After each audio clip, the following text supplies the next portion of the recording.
My name is Greg Hodge. I'm serving as the Interim Executive Director for the Executive Alliance for Boys and Men of Color. And I want to welcome you to this conversation and hope that you are safe and healthy wherever you are today. As we're in California, where I am in Oakland, we're still sheltered in place, although we're still starting to come out.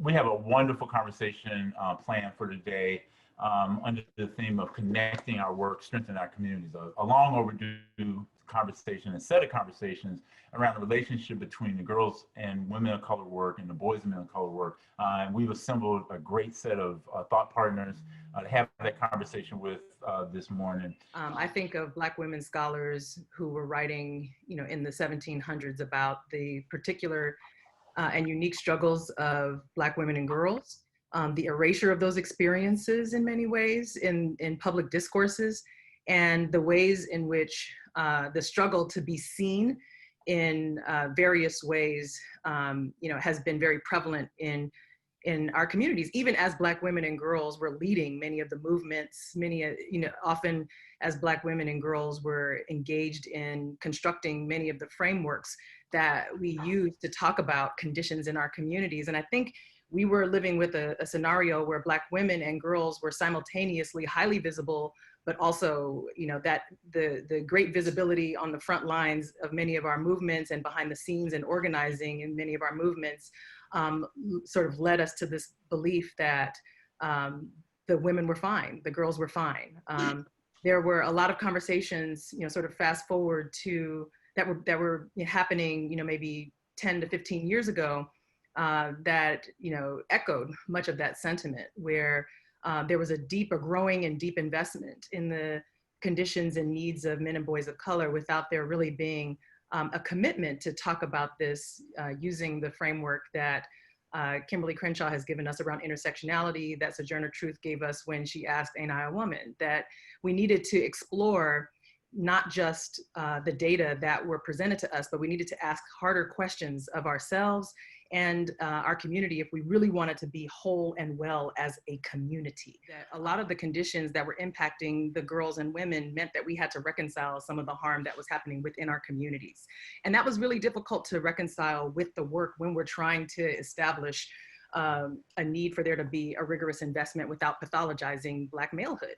And so, I think the difficulty around those conversations led for, many investors in this work to say, let's silo conversations, let's, render a certain community, or let's put the harder conversations around, the complex trauma as it's manifesting in our communities on a back burner, which led for there to be, many candid conversations that I was having with folks in philanthropy, about the need to invest in women and girls, and being told, this is important work, but it's not our priority. You are not our priority.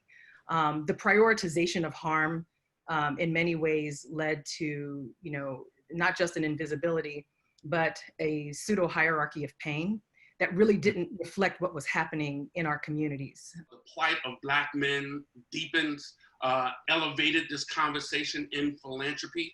And I think it's really important to note that when we look at this work, even when it was launched at the Open Society Foundations, folks weren't rushing to raise a flag for Black male achievement. There was a conversation at the foundation that said, well, aren't we already engaged in Black male achievement? Look at our criminal justice fund and how much we're investing in criminal justice. Very important work, yes, but this was an opportunity for us to invest on the front line. And one of the things I think, while it's important to have this conversation is, sometimes, and this often happens in philanthropy, when you raise a flag for one thing or one issue, folks automatically assume that you're against another issue, right? And so the way this is, and how Monique described this, from the very beginning, we were invested in and siloed. And money is funny, right?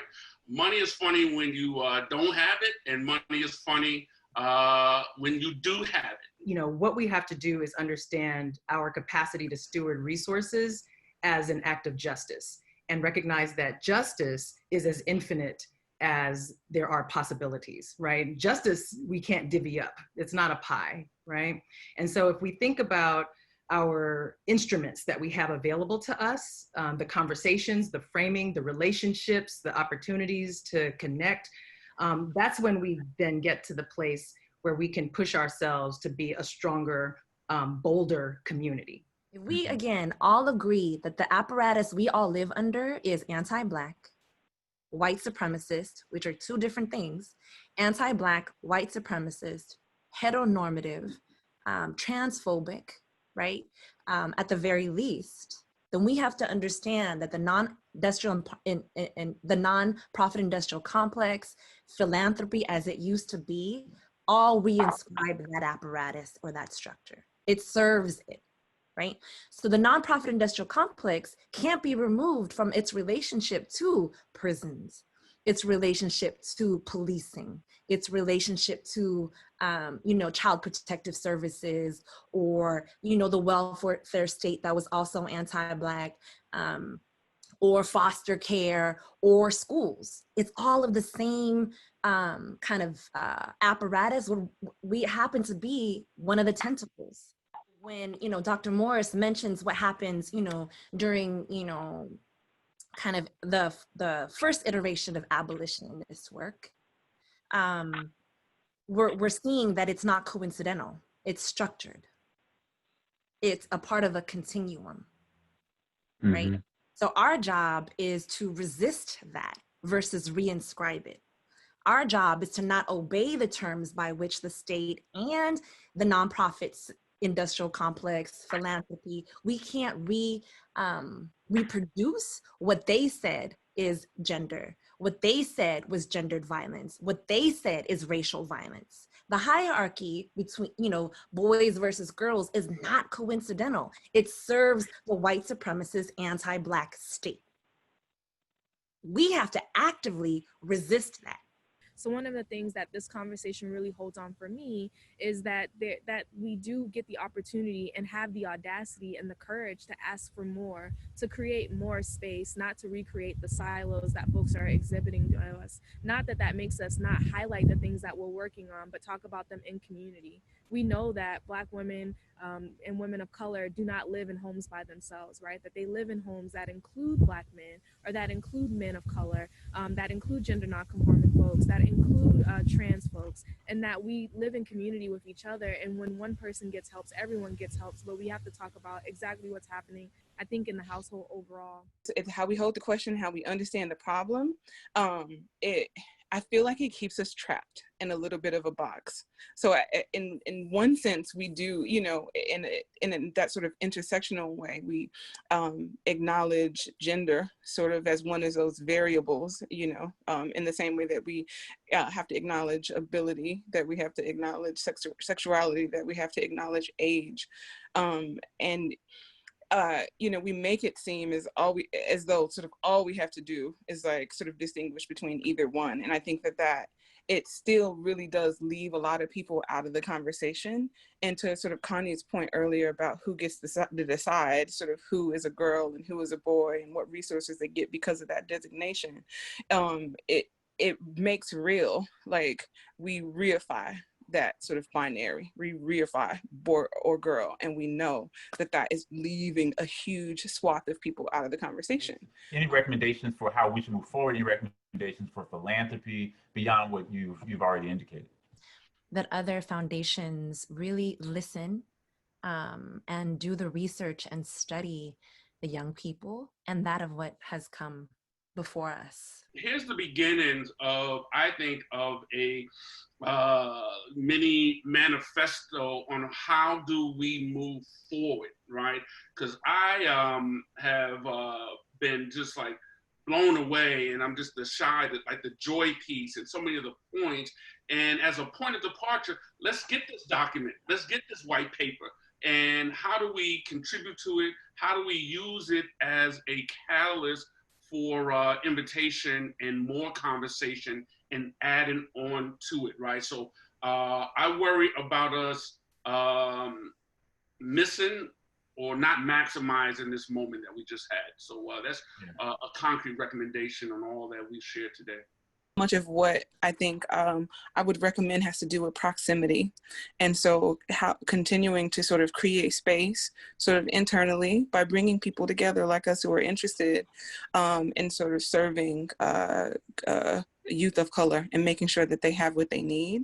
Tia Oros Peters is on the advisory committee for Grantmakers for Girls of Color, and she always leads with this notion of being a good ancestor. And I think whenever I see that call, either if it's at the end of an email that she sends or on Facebook, it says, be a good ancestor.